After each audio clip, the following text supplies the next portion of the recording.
समिति, एक मैं फोटो भी लगा दूंगा, समितियों के हेड, 8 बड़ी समितियां हुआ करती थी। कितनी? 8 बड़ी समितियां हुआ करती थी। और इन 8 बड़ी समितियों में कह रहे हैं कि आपका संघ संविधान समिति, संघ के नेहरू जी थे। संघ के कौन थे? नेहरू जी थे। प्रांत के पूछे तो आपके पटेल थे, प्रांत के पूछे तो पटेल थे, संघ के पूछे तो नेहरू थे। प से प्रांत और प्रांत के पटेल जी थे। और हम बात करें प्रारूप समिति, जो सबसे इंपॉर्टेंट है, वो भीमराव जी अंबेडकर। प्रांतीय संविधान समिति, अब देखो सीधा सीधा पूछा है कि प्रांत वाला, तो प्रांत से मैंने तुम्हें ट्रिक बता दी, सरदार पटेल, प्रांत से सरदार पटेल। संविधान सभा ने डॉक्टर भीमराव जी अंबेडकर की अध्यक्षता में प्रारूप समिति का गठन कब किया था? संविधान का ढांचा बनाने के लिए प्रारूप समिति का अध्यक्ष है वो आपके भीमराव अंबेडकर जी की अध्यक्षता में 29 अगस्त 1947 को प्रारूप समिति का गठन किया था, है ना। लगभग 8-9 महीने बीत चुके थे, 8-1 महीने हुए संविधान सभा की पहली बैठक के बाद में ये बनी है। तो 133वें का डी हो गया। 134वें का देखिएगा, भारत के संविधान में हमने उद्देशिका, प्रस्तावना, इन प्रियम्बल एक ही बात है, प्रस्तावना, उद्देशिका, प्रियम्बल, ये हमने अमेरिका के संविधान से, कहां से? अमेरिका के संविधान से अपनाया है, अमेरिका के संविधान से। तो संविधान के स्रोत और संविधान की विशेषताएं ये आपसे पूछी जाएगी। अगला प्रश्न देखो, भारतीय संविधान में राज्यों का संघ, यह प्रश्न आया हुआ है। राज्यों के संघ की बात करें, वैसे तो हमने बात करें ब्रिटिश नॉर्थ अमेरिका संविधान अधिनियम से, लेकिन हमने संघ की अवधारणा है वो कहां से अपनाई है? कनाडा के संविधान से। कनाडा से हमने संघ की अवधारणा को अपनाया है। भारतीय संविधान में मौलिक कर्तव्यों का विचार कहां से लिया गया? देखो, मूल कर्तव्य की बात करें तो 1976 के अंदर मूल कर्तव्यों को शामिल किया गया था सरदार स्वर्ण सिंह समिति की सिफारिश पर, और रूस के संविधान से हमने मूल कर्तव्यों का विचार लिया है। सरदार स्वर्ण सिंह समिति, स्वर्ण सिंह समिति की सिफारिश पर, स्वर्ण सिंह समिति की सिफारिश पर आपका 42वां संविधान संशोधन अधिनियम 1976, और ये आपको याद रखना है मूल कर्तव्य, जो भाग 4 क के अंदर, 4 क के अंदर और अनुच्छेद 51 क के अंदर, अनुच्छेद 51 क के अंदर और भाग 4 क के अंदर है। तुम लोग नहीं चाहोगे ना तो भी मैं सिलेक्शन करा दूंगा तुम्हारा। मेरे साथ हो रखा है एक बार, बचपन में स्कूल की यादें बता देता हूँ। मुझे एक सब्जेक्ट बिल्कुल अच्छा नहीं लगता था, संस्कृत। मेरी मैडम जो पढ़ाने वाली थी वो इतने बार बार रिवीजन कराते थे कि मेरे को कई बार पढ़ने की उल्टी होती थी। मैंने कहा यार ये मैडम इतना क्यों पढ़ाते हैं। बात कई बार हुआ होगा, गुरुजी बार बार पढ़ाते हैं, सिर्फ आके बैठ जाया करो, अपने आप सिलेक्शन हो जाएगा। ठीक है, होता है, कई बार होता है सर। तो रसरी आवत जावत ते सिल पर पड़त निशान, वो वाली बात है। समवर्ती सूची वाला अच्छा प्रश्न है कि हमने समवर्ती सूची की संकल्पना है। देखो 7वीं अनुसूची वाला पटवारी में प्रश्न पूछा गया था। भारतीय संविधान के अंदर 7वीं अनुसूची है वो आपके किससे संबंधित है? तो वो आपके केंद्र राज्य से संबंधित है। केंद्र और राज्य में शक्तियों का बंटवारा जो है केंद्र और राज्य में, उनके बारे में है 7वीं अनुसूची। तो ये प्रश्न आया था। हमने ऑस्ट्रेलिया के कॉन्स्टिट्यूशन से समवर्ती सूची की अवधारणा को अपनाया है। सीधा सीधा प्रश्न आता है, इससे मिलते जुलते प्रश्न पटवारी में पूछे गए थे, आपके कौन सा अलग पूछ लेंगे, सीधी सी बात है, यही पूछेंगे। आगे देखो, कौन सा युग्म आपका यहां पर सुमेलित है? दिए गए में से आपका कौन सा जोड़ा है वो आपका सही तरीके से सुमेलित है? संविधान का जो दूसरा भाग है वो मौलिक अधिकार से संबंधित नहीं है, बल्कि आपका भाग 3 है, वो आपका भाग 3 आता है। भाग तीसरा है नागरिकता से संबंधित, भाग 2 है, नागरिकता से संबंधित भाग 2 है। संविधान का भाग 4A है, वो मौलिक कर्तव्यों से संबंधित है, बिल्कुल सही है। भाग नीति निर्देशक तत्व से संबंधित है, वो आपका भाग 4 है। भाग 4 के अंदर नीति निर्देशक तत्व अनुच्छेद 36 से 51 तक आते हैं। भारतीय संविधान में टोटल अनुसूचियों की बात करें तो शेड्यूल जो है वो 12 अनुसूची है। इनमें से 7वीं अनुसूची का प्रश्न पटवारी में पूछा था। 7वीं अनुसूची में संघ सूची, राज्य सूची, समवर्ती सूची का प्रश्न है। 10वीं अनुसूची है तो दल बदल के बारे में बात है, पॉलिटिकल पार्टीज में होता ना, तो वो प्रश्न पूछे जाते हैं। तो इंपॉर्टेंट अनुसूची है वो मैं रटवा दूंगा, बाकी तो भले कितना ही पढ़ो पूरे साल, लास्ट में यही प्रश्न आने हैं। ठीक है, बस थोड़ी सी होशियारी, वो टेस्ट पेपर दे लेना बस, है ना, मॉडल पेपर लेके आ जाना, कल टेस्ट दे लेना। अभी ये पटवारी में पूछा था, केंद्र और राज्य सरकारों द्वारा शुल्क और कर लगाने का अधिकार भारतीय संविधान के कौन सी अनुसूची में? तो यहां पर अच्छा, कर का पूछा है तो ये आपका राज्य सरकारों के बारे में पूछा जा रहा है 11वीं अनुसूची में ना, 11वीं और 12वीं जो है वो स्थानीय निकाय से संबंधित है। क्वेश्चन 140, एक सेकेंड। केंद्र और राज्य सरकार द्वारा शुल्क और कर लगाने का अधिकार, शुल्क और कर वगैरह ये सब 7वीं अनुसूची के पार्ट हैं, जिसमें शक्तियों का बंटवारे की बात हम करते हैं, शक्ति बंटवारे की हम बात करते हैं, उसके अंदर ही सब कुछ आ जाता है। तो 7वीं अनुसूची है इसमें। तो ये तो स्थानीय निकाय से संबंधित है, ठीक है, ये आपका स्थानीय निकाय, ठीक है, इस तरीके से थोड़ा याद रखना, बी ऑप्शन है स्थानीय निकाय। सीधा सिंपल सा प्रश्न है। अब देखो मैं तो नॉन स्टॉप 5-6 घंटे पढ़ाऊंगा, हालांकि मैं तुरंत गलती पकड़ लेता हूं, 200 क्वेश्चन में एक आध छोटी मोटी हो तो कोई दिक्कत नहीं। भारतीय संविधान के अंदर क्या शामिल है? अब कहने का मतलब है भारतीय संविधान में मूल रूप से तो 395 अनुच्छेद है, और वैसे वर्तमान में देखा जाए तो ये 450 प्लस हो चुके हैं आर्टिकल, लेकिन अभी हम कहेंगे मूल अनुच्छेद आज भी भारतीय संविधान में 395 हैं। उनके उप पाठ जुड़ते गए, लगभग हो गए आपके 450 प्लस हो गए, लगभग 55। तो 395 अनुच्छेद है, 22 तो इसमें भाग है, 12 इसमें अनुसूचियां है। तो ये इस तरह से याद रखना है। ए ऑप्शन इसके अंदर सही हो गया, 141 के अंदर ए। भारतीय संविधान कैसा है? अगर हम हमारे कॉन्स्टिट्यूशन की बात करें, हमारे संविधान की विशेषताओं की बात करें कि भाई भारत का संविधान कैसा है, कि ना तो कठोर है और ना ही ज्यादा लचीला है, बल्कि थोड़ा कठोर है और थोड़ा लचीला है, कि हमारे यहाँ कई सारी छूट भी दी हुई, जैसे अमेरिका में नहीं है, ठीक है। इस तरह से कई सारी चीजें हैं, तो ना ही कठोर ना ही लचीला नहीं, बल्कि थोड़ा कठोर और थोड़ा लचीला, थोड़ा थोड़ा सा, ऐसे याद रखो। मतलब ज्यादा एकदम कठिन नहीं है, कठोर नहीं है, भगवान बुद्ध के मध्यम मार्ग की तरह है। निम्न में से कौन सी भारतीय संविधान की विशेषता नहीं है? और आपके तो सिलेबस में सीधा सीधा लिखा हुआ है कि भारतीय संविधान की विशेषता बताओ, सीधा सीधा। तो भारतीय संविधान की विशेषता संसदीय सरकार है। अध्यक्ष सरकार हमारे यहां पर नहीं है, ये यूनाइटेड स्टेट्स ऑफ अमेरिका यानी कि ये यूएसए के अंदर है, अपने यहां पर नहीं है, ठीक है। हमारे यहाँ स्वतंत्र न्यायपालिका है, न्यायपालिका सुप्रीम कोर्ट बहुत पावरफुल है, जो है कार्यपालिका और जो है व्यवस्थापिका के कार्यों की जांच करती है ना, अंकुश लगा के रखती है कार्यपालिका व्यवस्थापिका पर। संघ सरकार है, जहां पर केंद्र और राज्य, स्टेट और आपका यूनियन दोनों मिलकर काम करते हैं। और संसदीय सरकार तो है ही, जिसमें आपको उत्तरदायी सरकार होती है, ठीक है। अध्यक्ष प्रणाली हमारे यहाँ नहीं है, अमेरिका में है। 144वें के अंदर राष्ट्रपति पद्धति के अंदर सारी की सारी कार्यपालिकाई शक्तियां, संवैधानिक शक्तियां, कार्यपालिकाई और संवैधानिक शक्ति, ये सब किसके पास में होती है? राष्ट्रपति पद्धति के अंदर कह रहे हैं, राष्ट्र संवैधानिक नहीं कहेंगे। भारत के अंदर संवैधानिक शक्ति है वो आपके, भारत के अंदर है वो आपके किसके है? राष्ट्रपति के पास में है। भारत में संवैधानिक शक्ति राष्ट्रपति के पास में, लेकिन कार्यपालिका शक्तियों का हेड तो पीएम है आपके, कहां पर? भारत के अंदर।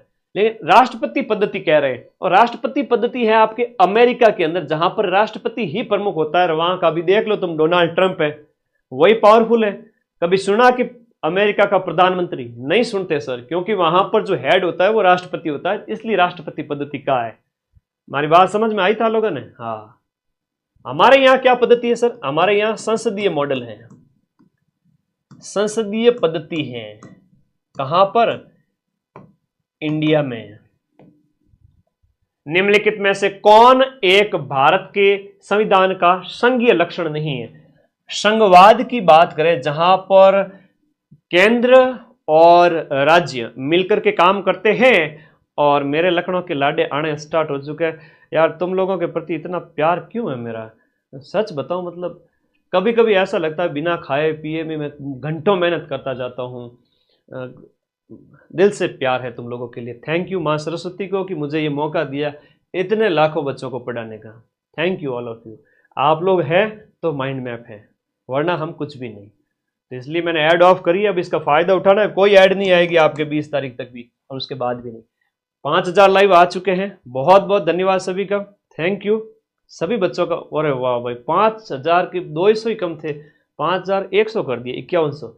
तो सभी साथी अपने इस चैनल को सब्सक्राइब कर देना, मेरा आशीर्वाद सबके साथ है भाई। आज सब्सक्राइब करना बहुत जरूरी है, 7 लाख तो बनते हैं।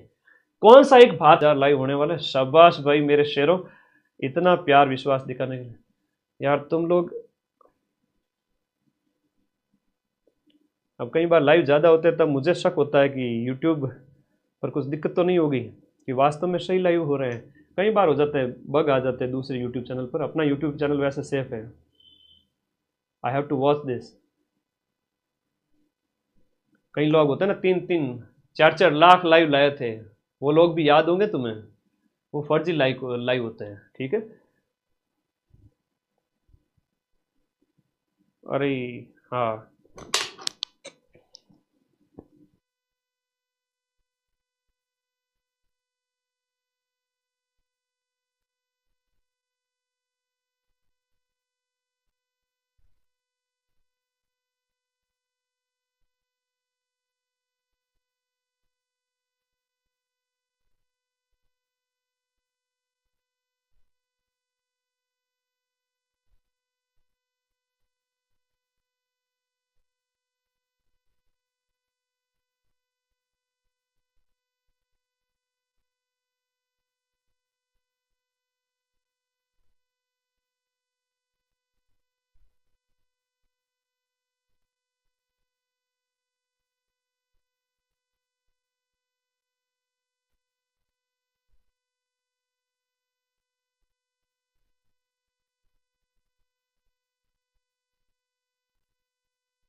कई बार क्या होता है कि जब हमारा नाम होना होता है तब बोट का अटैक के चांस रहते हैं, और एकदम से 4,000 से 8,000 लाइव होना, I think it is a risk.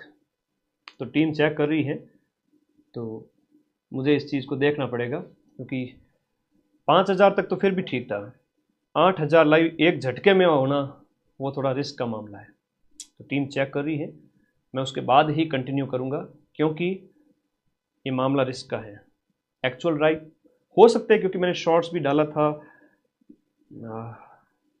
कई सारी चीज़ें होती हैं।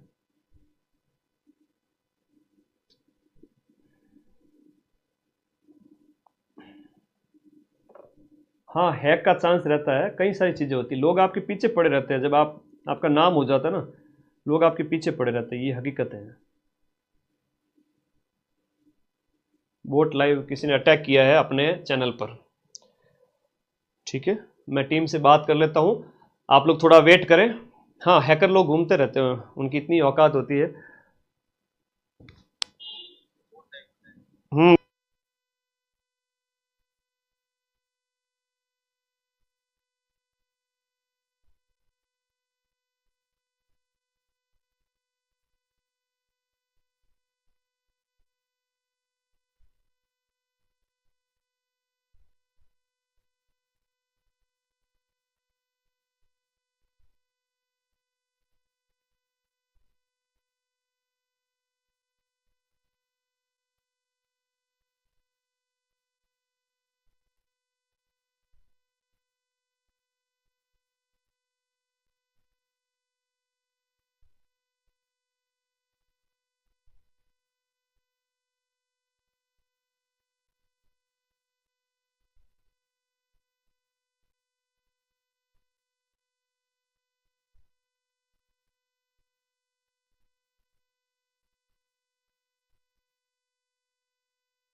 प्यारे बच्चों, कई बार देखो एकदम से लाइव बढ़ना, इट्स हैकर अटैक होता है, कई बार होता है, ये रियलिटी है।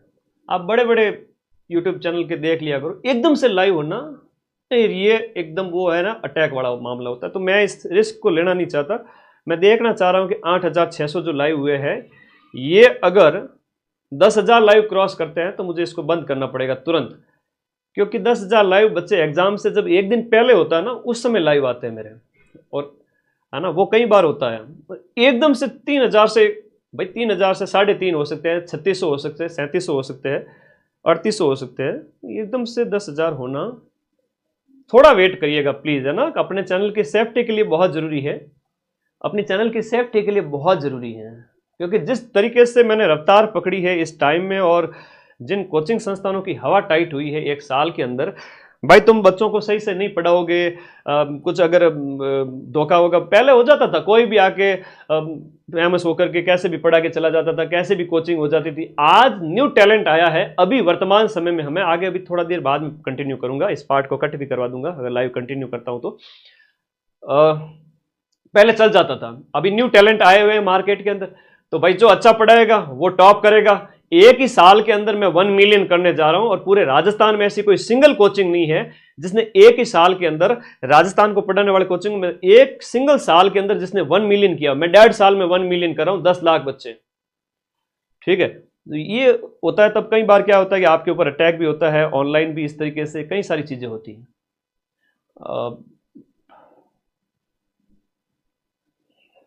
मैं देखो बड़ा सिंपल आदमी हूं, मेरे को ऐसी चीजें, हालांकि ना मैं किसी का बुरा करता हूं, बट हाँ विद्यार्थियों के साथ अगर कोई बुरा करे तो मैं हमेशा साथ खड़ा रहता हूं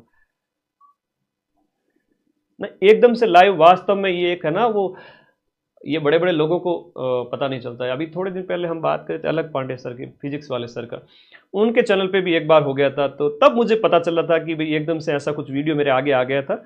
तो अलग सर ने भी बताया था कि भाई बोट अटैक हो रहे हैं इंडिया में, कई सारे ऐसे चैनल थे जिनके ऊपर बोट अटैक हुए थे। हैकर्स लोग हैं, वो एकदम से लाइव बढ़ाने की कोशिश करते हैं, पता नहीं कहाँ से कैसे क्या कर लेते हैं ये लोग, है ना। मैं डर रहा हूं सिर्फ तुम लोगों के लिए, बाकी मुझे क्या ही पड़ता। यूट्यूब को भी पैसे के उद्देश्य से बनाया भी नहीं था, यूट्यूब कभी पैसे के उद्देश्य से बनाया ही नहीं था। आज भी यूट्यूब से चाहूं तो पैसा महीने के लाखों कमा सकता हूं, लेकिन मैं टीम से लगातार संपर्क में हूं व्हाट्सएप पर, आप लोग भी लाइव बने हुए हैं, तो प्लीज थोड़ा पेशेंस रखें। ये पहली बार हुआ है माइंड मैप बनने के बाद से कि इस तरीके से अपने ऊपर ये बोट का अटैक हो रहा है, ठीक है। थोड़ा वेट करना पड़ेगा भाई, हाँ।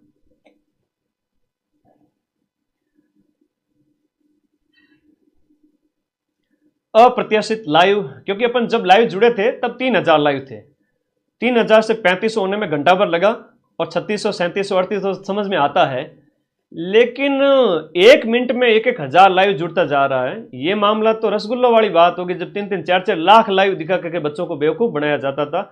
आज तक तो उनके लाइव नहीं आए 3-4 लाख, वही 10-15 हज़ार चलते हैं उनके भी, तो बस वो बेवकूफ बनाने वाली बातें थी। लेकिन मेरे यहाँ पर बोट का अटैक हो चुका है, मुझे ऐसा लग रहा है। बच्चों थोड़ा माफ़ी चाहता हूँ, ठीक है, अपनी पढ़ाई डिस्टर्ब करने की कोशिश की जा रही है।